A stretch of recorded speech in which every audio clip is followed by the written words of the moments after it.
તમે કોણ? કોનું કામ છે?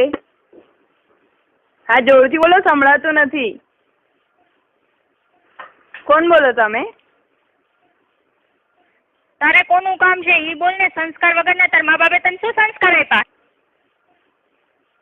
હવે જો ફોન કર્યો હોય તું ભોભો હરગાઈ નાખી, સમજી જઈજે. તારી મા બાપે આ સંસ્કાર આપ્યા હે એવા તને ફોન કરવાનો શોખ થાય તાર માને ને બેન ને કર.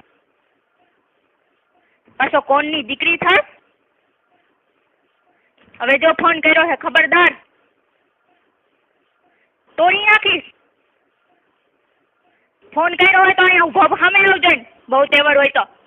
આ તો ફોન કરે હે લે બસ કે કોણ નાલાયક ના દીકરા, મારી નાખીશ. ઉભો ઉભો હરગાઈ દઈશ હવે જો ફોન કર્યો હે તો. સમજી ગયો? હા ના બોલ, સમજી ગયો? હે જો હવે ફોન કર્યો હે તો સંસ્કાર વગર ને જરાક સંસ્કાર રાખ. નાલાયક નો દીકરો.